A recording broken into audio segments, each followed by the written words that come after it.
ಆತ್ಮೀಯ H16 news ವೀಕ್ಷಕರೇ, ನಾನು ನಿಮ್ಮವ MI ಅಥವಾ ಮಲ್ಲಪ್ಪ ಜೋತಾವರ್. ಆದಮೇಲೆ ಸರ್ಕಾರ ತಪ್ಪು ಮಾಡಿದೆ ಅಂತೇಳಿ ರಾಜೀನಾಮೆ ಕೊಡಬೇಕಂತೇಳಿ ವಿರೋಧ ಪಕ್ಷಗಳು ಕೇಳ್ತಾ ಇದ್ದಾರೆ.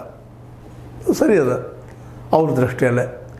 ಯಾಕಂದರೆ ವಿರೋಧ ಪಕ್ಷ ತನ್ನ ಕೆಲಸ ಮಾಡಲಿಕ್ಕತ್ತದ. ಈಗಾಗಲೇ ವಿಜೇಂದ್ರ ಅವರಾಗಿರ್ಬೋದು, ಆರ್ ಅಶೋಕ್ ಅವರಾಗಿರ್ಬೋದು, ಅದೇ ಕಾಲ ಚರುಣ್ ನಾರಾಯಣ್ ಅವರಾಗಿರ್ಬೋದು, ನಮ್ಮ ಶೋಭಾ ಕರಂದ್ಲಾಜೆ ಅಕ್ಕ ಅವರಾಗಿರ್ಬೋದು, ಸರ್ಕಾರ ರಾಜೀನಾಮೆ ಕೊಡಬೇಕು, ತಪ್ಪು ಅವ್ರದ್ದು ಈ ವ್ಯವಸ್ಥೆಗೆ ಅನ್ನುವಂಥ ಮಾತನ್ನು ಮಾತಾಡಿದ್ದಾರೆ. ಅದು ಹಂತದವರೆಗೆ ಸರಿ ಇರ್ಬೋದಿಲ್ಲ ಅಂತಲ್ಲ. ಯಾಕಂದ್ರೆ ಸರ್ಕಾರ ಜವಾಬ್ದಾರಿ ಇರ್ತದೆ.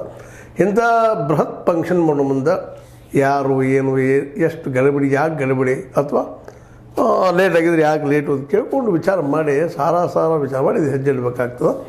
ಆದರೆ ಏಕಕಾಲಕ್ಕೆ ನಮ್ಮ RCB, KSCA, DNA ಸಂಸ್ಥೆಗಳ ಒಂದು ಒತ್ತಡದಿಂದ, ಅದರಾಗೂ RCBಯ ಒಂದು ಏನಾದ ರಾಯಲ್ ಚಾಲೆಂಜರ್ಸ್ ಕಮಿಟಿ ಸಂಸ್ಥೆ ಅದ, ಅವ್ರ ಒತ್ತಡ ಹೆಚ್ಚಾಗಿ, ಜೊತೆಗೆ DNA ಮತ್ತು KSC ಕರ್ನಾಟಕ ಸ್ಟೇಟ್ ನಮ್ಮ ಕ್ರಿಕೆಟ್ ಕೌನ್ಸಿಲ್ ಆಗಿರ್ಬೋದು, ಇವರೆಲ್ಲರ ಒತ್ತಡದಿಂದ ಇದು ಆಯಿತು ಅನ್ನುವಂಥ ಒಂದು ಮೊದಲನೇ ಹಂತದ ಪ್ರಾಥಮಿಕ ರಿಪೋರ್ಟ್ ಪ್ರಕಾರ ಹೇಳ್ತಾ ಇದ್ದಾರೆ. ಜೊತೆಗೆ ನಮ್ಮ ಪೊಲೀಸ್ ವ್ಯವಸ್ಥೆಯಲ್ಲೂ ದೋಷಗಳಾಗಿದ್ದಾವೆ ಅನ್ನುವಂಥ ಮಾತುಗಳು. ಅದಕ್ಕಾಗಿ ಈಗ ಆಲ್ರೆಡಿ ಸರ್ಕಾರ ಆರಂಭದಲ್ಲೇ ಇದಕ್ಕೆ ಸಂಬಂಧಿಸಿದ ಕಮಿಷನರ್ ಅವರನ್ನು ಮತ್ತು ಇನ್ನುಳಿದವರನ್ನು ದಯಾನಂದರ ಜೊತೆಗೆ ಪೊಲೀಸ್ ಕಮಿಷನರ್ ವಿಕಾಸ್, ಕೇಂದ್ರ ವಿಭಾಗದ DCP HT Shekhar, Cubbon park ACP C Balakrishna, police inspector AK ಗಿರೀಶ ಮತ್ತು ಅಲ್ಲಿನ ಎಲ್ಲ ಸಿಬ್ಬಂದಿಯನ್ನು ಅಮಾನತು ಮಾಡಿದ್ದಾರೆ. ಇವರೆಲ್ಲ ಕಾರಣಕರ್ತರು, ಕಾಳಜಿ ತಗೊಳ್ಳಿಲ್ಲ,